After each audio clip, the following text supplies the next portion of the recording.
हाँ, तो प्यारे बच्चों आप सभी का बहुत बहुत स्वागत है। मोस्ट वेलकम है आपके अपने यूट्यूब चैनल मेजर टारगेट पर। तो प्यारे बाबू, आज की इस क्लास में हम लोग क्लास 10 की हिंदी की काफ़ी महत्वपूर्ण 50 वायरल ऑब्जर्व क्वेश्चंस को पढ़ने वाले हैं। और ये 50 वायरल ऑब्जर्व क्वेश्चंस ऐसे वायरल ऑब्जर्व क्वेश्चंस है जो कि आपके बोर्ड एग्जाम 2026 के एग्जाम में काफ़ी सारे पर्सन 100% देखने को मिलेगा।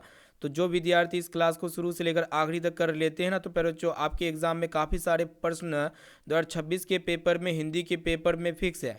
तो जिस भी विद्यार्थी का पेपर 27 फरवरी के दिन है, तो इस क्लास को आप शुरू से लेकर आखिरी तक ज़रूर देखिएगा। प्यारे बच्चों फटाफट से आप लोग क्लास को लाइक कर दीजिए बाबू। और चैनल पर नए हैं तो चैनल को सब्सक्राइब कर लीजिएगा ना। साथ में बगल में नोटिफिकेशन बेल आइकन आएगा, इसे प्रेस करके ऑल पर जरूर सेलेक्ट कर लीजिएगा प्यारे बच्चों। तो चलिए बाबू, यहाँ पे आज के पहले नंबर पर्सन से क्लास को स्टार्ट करते हैं। तो प्यारे बच्चों देखिए, यहाँ पे आज का फर्स्ट पर्सन जो आपकी स्क्रीन के सामने में है, यहाँ पे आपको बताना है कि डॉक्टर अंबेडकर उच्च शिक्षा के लिए कहाँ पे गए थे। बहुत इंपॉर्टेंट है प्यारे बच्चों आपके एग्जाम के लिए। तो न्यूयॉर्क गए थे प्यारे बच्चों, जो कि ऑप्शन नंबर सी इसका बिल्कुल ही करेक्ट आंसर हो जाएगा। आप इसे अच्छी तरीके से याद रखिएगा। अब आइए बाबू देखते हैं, यहाँ पे दूसरा नंबर प्रश्न को देखिएगा। आपको बताना है कि मैक्स मूलर जो है ना, ये कहाँ के रहने वाले थे। तो प्यारे बाबू आपको पता होगा ये कहाँ के रहने वाले थे प्यारे बच्चों, जर्मनी के रहने वाले थे। यानी कि यहाँ पे ऑप्शन नंबर सी इसका राइट आंसर हो जाएगा। और इनका जन्म कहाँ पे हुआ था प्यारे बच्चों, तो डेसाओ में हुआ था, जो कि जर्मनी में है। आपको ये भी याद होना चाहिए, क्योंकि ये प्रश्न आपके एग्जाम के लिए काफ़ी काफ़ी काफ़ी बहुत बहुत बहुत इंपॉर्टेंट है। ठीक है, याद रखिएगा अच्छी तरीके से। अब आइए बाबू देखते हैं, यहाँ पे तीसरा नंबर प्रश्न यहाँ पे आपको बताना है कि बेतमा दान पत्र जो है ना किस समय का है। तो प्यारे बच्चों ये 1020 ईस्वी का है, जो कि यहाँ पे देख सकते हैं। ए वाला ऑप्शन इसका राइट आंसर हो जाएगा। और बेतमा कहाँ स्थित है प्यारे बच्चों, तो इंदौर के पास स्थित है। साथ में से भी आपको याद होना चाहिए। अब आइए बाबू देखते हैं, यहाँ पे नेक्स्ट क्वेश्चन आपको ये बताना है कि सरहपाद की कीर्ति है। यानी कि ये सरहपाद किसकी कीर्ति है प्यारे बच्चों, तो प्यारे बच्चों ये दोहा कोस की मतलब कीर्ति है, जो कि यहाँ पे ए ऑप्शन में दिया हुआ है। ए वाला ऑप्शन इसका राइट आंसर हो जाएगा। और हिंदी के आदि कवि कौन है प्यारे बच्चों, तो सरहपाद है। यहाँ पे सरहपाद होगा, याद रखिएगा। ठीक है। अब आइए बाबू देखते हैं यहाँ पे नेक्स्ट क्वेश्चन, जो कि आपके एग्जाम के लिए बहुत इंपॉर्टेंट है प्यारे बच्चों, आपके एग्जाम में बरोबर पूछ ले आते हैं। तो ध्यान से देखिएगा क्या कह रहा है। आपको बताना है कि जार शाही कहाँ थे प्यारे बच्चों, ये कहाँ पे थे, तो रूस में थे, जो कि ऑप्शन नंबर ए इसका राइट आंसर हो जाएगा। आपके एग्जाम के लिए बहुत इंपॉर्टेंट है। अब आइए बाबू देखते हैं यहाँ पे नेक्स्ट क्वेश्चन, आपको ये बताना है कि बड़े भाई किस लेखक की रचना है। यानी कि बड़े भाई ये जो है ना किस लेखक की रचना है, तो ये रामविलास शर्मा जी की रचना है। ये ऑप्शन नंबर सी इसका राइट आंसर हो जाए। और प्यारे बच्चों जैसे हम क्वेश्चन पढ़ते हैं ना, तो अगर आपको जिस भी प्रश्न का आंसर याद है, तो उसका जवाब आप हमें इसी वीडियो में कमेंट सेक्शन में जाकर कमेंट जरूर कीजिएगा प्यारे बच्चों। अब देखते हैं बाबू नेक्स्ट क्वेश्चन, आपको ये बताना है कि रामविलास शर्मा का जन्म जो है ना प्यारे बच्चों कब हुआ था। तो रामविलास शर्मा जी का जन्म 1912 में हुआ था, जो कि देख सकते हैं प्यारे बच्चों ऑप्शन नंबर सी में आपका दिया हुआ है। सी वाला ऑप्शन इसका राइट आंसर हो जाएगा। आप इसे अच्छी तरीके से याद रखिए, आपके एग्जाम के लिए बहुत इंपॉर्टेंट है प्यारे बच्चों ना। अब देखिए बाबू नेक्स्ट क्वेश्चन, यहाँ पे संपूर्ण विद्यार्थी देखिए, आपको बताना है कि बहुवचन नामक पत्रिका का संपादन निम्न में से किसने किया था प्यारे बच्चों। बहुवचन नामक जो पत्रिका है, इसका संपादन किसने किया था, तो अशोक वाजपेयी ने किया था, जो कि यहाँ पे ऑप्शन नंबर 20 का राइट आंसर हो जाएगा। अब आइए बाबू देखते हैं यहाँ पे नेक्स्ट क्वेश्चन, यहाँ पे आपको बताना है कि रोन नदी कहाँ पे है। तो प्यारे बच्चों ये कहाँ पे है, तो दक्षिण अफ्रीका फ्रांस में है। दक्षिण फ्रांस में आपको यहाँ पे याद होना चाहिए। और आपके एग्जाम में एक प्रश्न ये पूछे जाते हैं कि आविनियो नदी कहाँ पे है प्यारे बच्चों, आविनो नदी कहाँ पे प्यारे बच्चों तो रोन नदी पे है। आप याद रखिएगा आविनो नदी कहाँ पे प्यारे बच्चों, रोन नदी पे है। अब देखते प्यारे बच्चों नेक्स्ट क्वेश्चन की तरफ बढ़ चलते। देखिए यहाँ पे नेक्स्ट क्वेश्चन, यहाँ पे देखिएगा 10वां नंबर प्रश्न आपको बताना है, ध्यान से देखिएगा कि आविनो जो है ना प्यारे बच्चों किस नदी पर स्थित है। तो हम आपको पहले बता दिए रोन नदी पे स्थित है। यहाँ पे ए वाला ऑप्शन इसका राइट आंसर हो जाएगा प्यारे बच्चों। अब आइए बाबू देखते हैं यहाँ पे नेक्स्ट क्वेश्चन, ध्यान से देखिएगा, काफ़ी महत्वपूर्ण क्वेश्चन यहाँ पे देख सकते हैं आपके एग्जाम के लिए लेके आए हुए प्यारे बच्चों। यहाँ पे अगर देखा जाए, आपको बताना है कि बिस्मिल्लाह खां जो है ना प्यारे बच्चों, बिस्मिल्लाह खां की शहनाई के साथ किस मुस्लिम पर्व का नाम जुड़ा हुआ है प्यारे बच्चों, तो मुहर्रम। मुहर्रम का नाम जुड़ा हुआ, जो कि यहाँ पे ऑप्शन नंबर सी जो है ना प्यारे बच्चों बिल्कुल ही करेक्ट आंसर हो जाएगा। आप इसे अच्छी तरीके से याद रखिएगा। और आपके एग्जाम में एक प्रश्न ये पूछे जाते हैं कि बिस्मिल्लाह खां के मामा का नाम क्या था ना। बिस्मिल्लाह खां के मामा जी का नाम क्या था प्यारे बच्चों, तो आपको याद नहीं है तो याद कर लीजिएगा, सादिक हुसैन था, सादिक हुसैन था प्यारे बच्चों। अब आइए बाबू देखते हैं यहाँ पे नेक्स्ट क्वेश्चन जो कि काफ़ी इंपॉर्टेंट है। आपको बताना है कि इबादत का अर्थ क्या होता है प्यारे बच्चों। तो उपासना करना होता है, जो कि यहाँ पे ए वाला ऑप्शन इसका राइट आंसर हो जाएगा। अब इसे अच्छी तरीके से याद रखिएगा। अब आइए बाबू देखते हैं यहाँ पे नेक्स्ट क्वेश्चन। आपको बताना है कि बिस्मिल्लाह खां के मामा का नाम हम आपको पहले पूछे तो सादिक हुसैन था, जो कि यहाँ पे ऑप्शन नंबर सी इसका राइट आंसर हो जाएगा प्यारे बच्चों ना। अब चलिए बाबू देखते हैं यहाँ पे नेक्स्ट क्वेश्चन की तरफ बढ़ चलते हैं। यहाँ पे देखिए बाबू आपको ये बताना है कि वाणी जो है ना ये कब 20 के समान हो जाती है। तो राम नाम के बिना 20 के समान हो जाती है, यानी कि यहाँ पे ए वाला ऑप्शन इसका राइट आंसर हो जाएगा। अब आइए बाबू देखते हैं यहाँ पे नेक्स्ट क्वेश्चन। आपको बताना है कि गुरु नानक के किस पद में राम नाम के कीर्तन पर बल दिया गया पर बच्चों। तो प्रथम पद पर, जो कि यहाँ पे ऑप्शन नंबर बी इसका राइट आंसर हो जाएगा। और ये भी प्रश्न आपके एग्जाम के लिए बहुत इंपॉर्टेंट है। और ये गुरु नानक जो है पर बच्चों किस धर्म के प्रवर्तक थे। तो ये पर बच्चों सिख धर्म के प्रवर्तक थे ना। अब आइए बाबू देखते हैं यहाँ पे नेक्स्ट क्वेश्चन। आपको ये बताना है कि सुजान सागर जो है ना किन की कृति है, मतलब किन की रचना है प्यारे बच्चों। तो ये जो है ना प्यारे बच्चों आपको पता होना चाहिए, घनानंद की रचना है। यहाँ पे देखिए प्यारे बच्चों ऑप्शन नंबर डी में आपका दिया हुआ है, डी वाला ऑप्शन इसका राइट आंसर हो जाएगा। अब यहाँ पे आपको ये बताना है कि घनानंद जो है ना प्यारे बच्चों किस धारा के कवि थे। तो ये भक्ति धारा के कवि थे प्यारे बच्चों, या रीति मुक्त। तो रीति मुक्त धारा के कवि थे, जो कि यहाँ पे रीति मुक्त हो, जो कि यहाँ पे ऑप्शन नंबर ए में आपका दिया हुआ है ना। ए वाला ऑप्शन इसका राइट आंसर हो जाएगा। अब आइए बाबू देखते हैं यहाँ पे नेक्स्ट क्वेश्चन। आपको ये बताना है कि रामधारी सिंह दिनकर द्वारा रचित पाठ कौन सा प्यारे बच्चों। तो आप बताइए फटाफट से कमेंट सेक्शन में जाके एक एक क्वेश्चन का आंसर। इससे हमको ये पता चलेगा कि आपकी तैयारी काफ़ी मस्त तरीके से, धमाकेदार तरीके से चल रही है प्यारे बच्चों। तो जनतंत्र का जन्म हो जाएगा, बी वाला ऑप्शन इसका राइट आंसर हो जाएगा प्यारे बच्चों। यहाँ पे आपको ये बताना है कि भारत माता की आंखें झुकी हुई है प्यारे बच्चों, तो चिंता से झुकी हुई है, जो कि यहाँ पे ऑप्शन नंबर बी इसका राइट आंसर हो जाएगा। ठीक है ना। और देखते हैं यहाँ पे नेक्स्ट क्वेश्चन। यहाँ पे आपको ये बताने, ध्यान से देखिएगा कि चक्रव्यूह जो है ना प्यारे बच्चों ये किन की रचना है। बताइए प्यारे बच्चों, ये चक्रव्यूह जो है ना किन की रचना है।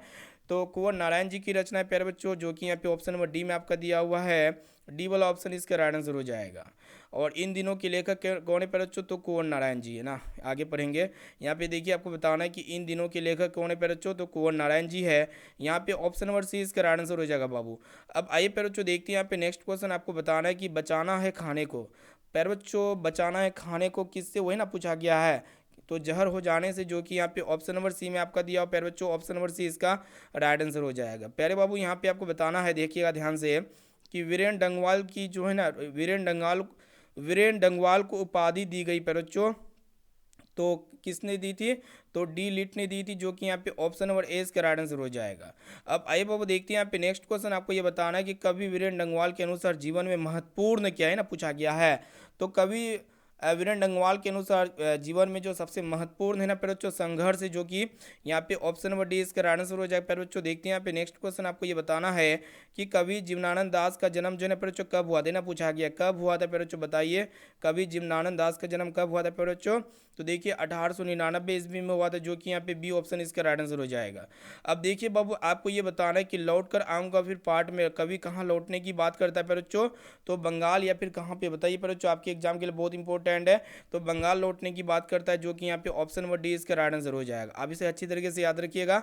और आपके एग्जाम में एक प्रश्न ये पूछे आते हैं कि लौट कर आऊँगा फिर, इसके रचयिता कौन है प्यारे बच्चों। तो जीवनानंद दास है, आपको ये पता होना चाहिए। अब देखिए बाबू अगला प्रश्न आपको ये बताना है कि रेनर मारिया रिल्के किस भाषा के कवि है। काफ़ी इंपॉर्टेंट है। तो प्यारे बच्चों ये जर्मन भाषा के कवि, आपको ये पता होना चाहिए। और रिल्के किस देश से संबंधित है प्यारे बच्चों। ठीक है, यहाँ पे रिल्के, रेनर मारिया रिल्के है ना बच्चों, ये किस देश से संबंधित है। तो जर्मन देश से संबंध है। अब देखिए बाबू अगला प्रश्न काफ़ी इंपॉर्टेंट है। आपको बताना है कि रेनर मारिया रिल्के की काव्य शैली यहाँ पे पूछा गया है ना। काव्य शैली अगर बात किया जाए तो गीतात्मक हो जाएगा बच्चों, जो कि ऑप्शन नंबर बी इसका राइट आंसर हो जाएगा। अब आइए बाबू देखते हैं यहाँ पे नेक्स्ट क्वेश्चन। आपको बताना है कि वी आर नारायण ने किस कहानी का अनुवाद किया था प्यारे बाबू। तो बताइए फटाफट से, काफ़ी इंपॉर्टेंट प्रश्न आपके एग्जाम के लिए। तो ढहते विश्वास कहानी का अनुवाद किया था, ए वाला ऑप्शन इसका राइट आंसर हो जाएगा। प्यारे बच्चों यहाँ पे आपको बताना है कि श्रीनिवास जी का जन्म जो है ना प्यारे बच्चों कहाँ पे हुआ था। और ये भी प्रश्न आपके एग्जाम के लिए बहुत इंपॉर्टेंट है। तो कोलार कर्नाटक में हुआ था, जो कि यहाँ पे बी वाला ऑप्शन इसका राइट आंसर हो जाएगा प्यारे बाबू। अब देखिए बाबू यहाँ पे आपको बताना है कि मंगू के अलावा उसकी माँ को कितनी संतानें थी। काफ़ी इंपॉर्टेंट है। ये सभी प्रश्न आपके एग्जाम में 2026 के एग्जाम में 17 फरवरी के दिन देखने को मिलेगा। इसलिए जो भी विद्यार्थी एग्जाम देने वाले तो क्लास को अंत तक जरूर कीजिए। तो मंगू के अलावे उसकी माँ की कितनी संतानें थी प्यारे बच्चों? तो 3 संतानें थी। आपको ये पता होना चाहिए मंगू की बड़ी बहन का नाम है क्या प्यारे बच्चों? कमू है। मंगू की बड़ी बहन का नाम क्या है बाबू? कमू है, आपको पता होना चाहिए। और 3 बेटों की माँ कौन थी प्यारे बच्चों? तो आपको ये भी पता होना चाहिए, सीता। 3 बेटों की माँ कौन थी प्यारे बच्चों? सीता थी। अब देखते हैं यहाँ पे नेक्स्ट क्वेश्चन, आपको ये बताना है कि मंगू की बड़ी बहन हम पूछे ना, तो कमू थी प्यारे बच्चों। ऑप्शन नंबर सी इसका राइट आंसर हो जाएगा। और यहाँ पे आपको ये बताना है कि सोवरदैया भाषा के सफल कहानीकार ना पूछा गया है। तो अगर बात किया जाए सफल कहानीकार, तो यहाँ पे राजस्थानी हो जाएगा, जो कि यहाँ पे ऑप्शन नंबर डी में आपका दिया हुआ है। अच्छी तरीके से याद रखिए प्यारे बच्चों, आपको ये बताना है, बताए ना कि 3 बेटे की माँ कौन थी? सीता थी। यहाँ पे बी वाला ऑप्शन इसका राइट आंसर हो जाएगा प्यारे बच्चों। उसके बाद यहाँ पे आपको ये बताना है कि दृष्टिकोण किसने लिखा था प्यारे बच्चों? काफ़ी इंपॉर्टेंट आपके एग्जाम के लिए, बताइए दृष्टिकोण कौन लिखा था प्यारे बच्चों? काफ़ी इंपॉर्टेंट है। तो नलिन विलोचन शर्मा जी ने लिखा था, और इनका जन्म जो हुआ था ना प्यारे बच्चों, पटना में हुआ था। नलिन विलोचन शर्मा जी का जन्म कहाँ पे हुआ था प्यारे बच्चों? पटना में हुआ था। इसे आप याद रखिएगा। यहाँ पे देखिए ना कहाँ पे हुआ था, तो पटना में हुआ था। ऑप्शन नंबर ए इसका राइट आंसर हो जाएगा। अब देखिए बाबू, अगला प्रश्न आपको ये बताना है कि खोखा का दूसरा नाम क्या है। काफ़ी इंपॉर्टेंट प्रश्न आपके एग्जाम के लिए बरोबर पूछ लिया था प्यारे बच्चों, याद रखिएगा। कासू आप सभी विद्यार्थियों को पता होना चाहिए। बी वाला ऑप्शन इसका राइट आंसर हो जाएगा। अब आइए बाबू देखते हैं यहाँ पे नेक्स्ट क्वेश्चन, आपको ये बताना है कि खोखा मोटर मोटर कार को मतलब अगला खतरा था, तो किससे था प्यारे बच्चों? ये ना पूछा गया है। तो प्यारे बच्चों किससे था? कासू से था। ऑप्शन नंबर सी इसका राइट आंसर हो जाएगा। खोखा का दूसरा नाम आपको तो बता दिया, कासू है प्यारे बच्चों। देखते हैं यहाँ पे नेक्स्ट क्वेश्चन, आपको ये बताना है कि लिपजिग विश्वविद्यालय में मैक्स मुलर ने किस भाषा का अध्ययन किया था प्यारे बच्चों? काफ़ी इंपॉर्टेंट है, तो अच्छी तरीके से याद रखिएगा प्यारे बच्चों। संस्कृत भाषा का अध्ययन किया था, जो कि यहाँ पे ऑप्शन नंबर सी इसका राइट आंसर हो जाएगा ना जी। अब देखते बाबू नेक्स्ट क्वेश्चन, यहाँ पे आपको बताना है कि नाखून प्रतीक है प्यारे बच्चों। नाखून जो है ना किसका प्रतीक है? तो आपको पता होना चाहिए पाश्विक वृत्ति का प्रतीक, यानी कि पशुता का प्रतीक है प्यारे बच्चों। ए वाला ऑप्शन इसका राइट आंसर हो जाएगा। और निर्लज अपराधी किसे कहा जाता है प्यारे बच्चों? नाखून को कहा जाता है। आपको ये बताना है कि ददीची की हड्डी से क्या बना है। काफ़ी इंपॉर्टेंट आपके एग्जाम के लिए, तो इंद्र का वज्र हो जाएगा प्यारे बच्चों। ए ऑप्शन इसका राइट आंसर हो जाएगा। अब आइए बाबू देखते हैं यहाँ पे अगला प्रश्न, आपको बताना है कि किसने कहा था कि सब पुराने अच्छे नहीं होते और सब नए खराब नहीं होते प्यारे बच्चों? ये बात जो है ना किसने कहा था? तो जिम्मरमैन ने कहा था। सॉरी प्यारे बच्चों, हजारी प्रसाद द्विवेदी जी ने कहा था, जो कि यहाँ पे ऑप्शन नंबर बी इसका राइट आंसर हो जाएगा। याद रखिए अच्छी तरीके से है। अब आइए प्यारे बच्चों देखते हैं यहाँ पे, आपको बताना है कि द्विवेदी जी ने किसने पूछा था। यहाँ पे हम ये कह रहे हैं कि द्विवेदी जी से किसने पूछा था कि नाखून क्यों बढ़ते हैं? तो प्यारे बच्चों किसने पूछा था? तो लड़की ने पूछा था, जो कि यहाँ पे ऑप्शन नंबर बी इसका राइट आंसर हो जाएगा ना। अब आइए बाबू देखते हैं, हजारी प्रसाद द्विवेदी ने निर्लज अपराधी किसे कहा प्यारे बच्चों? तो नाखून को कहा है, जो कि यहाँ पे option number D right answer हो जाएगा। अब प्यारे बाबू यहाँ पे आपको बताना है कि बहादुर कहाँ से भागकर आया था प्यारे बच्चों? बताइए जल्दी से, काफ़ी इंपॉर्टेंट प्रश्न हम आपको बता रहे हैं। तो नेपाल से भागकर आया था प्यारे बच्चों, जो कि सभी विद्यार्थियों को पता होना चाहिए। बी ऑप्शन इसका राइट आंसर हो जाएगा प्यारे बाबू। उसके बाद यहाँ पे आपको ये बताना है कि बहादुर से मार खाकर भैंस भागी भागी किसके पास चली आई थी प्यारे बच्चों? तो आप सभी को तो पता ना होना चाहिए किसके पास? माँ के पास चली आई थी, जो कि यहाँ पे ऑप्शन और बी इसका राइट आंसर हो जाएगा प्यारे बाबू। देखते हैं यहाँ पे नेक्स्ट क्वेश्चन, आपको ये बताना है कि निर्मला कौन थी प्यारे बच्चों? तो ये जो है ना प्यारे बच्चों लेखक की पत्नी थी, जो कि यहाँ पे बी ऑप्शन में दिया हुआ है। अब देखिए बाबू अगला प्रश्न, आपको ये बताना है कि बिरजू महाराज का संबंध किससे प्यारे बच्चों? तो कथक नृत्य से है, जो कि यहाँ पे option number C right answer हो जाएगा। आप सभी को ये बताना है कि हलकारे का अर्थ क्या होता है प्यारे बच्चों? आपको तो पता ना होना चाहिए। हलकारे का अर्थ क्या होता है प्यारे बच्चों? तो संदेशवाचक होता है, जो कि यहाँ पे संदेश वाहक होता है प्यारे बच्चों। बी ऑप्शन इसका राइट आंसर हो जाएगा। अब आइए बाबू देखते हैं यहाँ पे नेक्स्ट क्वेश्चन, आपको ये बताना है कि पंडित बिरजू महाराज 1.5 साल के थे तभी उनके पिताजी का देहांत हो गया ना, मतलब देहांत हो गया था। कितना साल का था बच्चों? 9.5 साल का था। देख सकते हैं ऑप्शन नंबर ए इसका राइट आंसर हो जाएगा। आपको तो पता होना चाहिए पंडित बिरजू महाराज का संबंध किससे था? कथक नृत्य से था। और बिस्मिल्लाह खां किस वाद्य यंत्र के लिए प्रसिद्ध है? इसका जवाब कमेंट सेक्शन में जाके जरूर बताइए ना। बिस्मिल्लाह खां किस वाद्य यंत्र के लिए प्रसिद्ध थे प्यारे बच्चों ना। तो प्यारे बाबू यहाँ पे आप लोग बताइए 50% में से आपको कितना परसेंट पहले से आता था?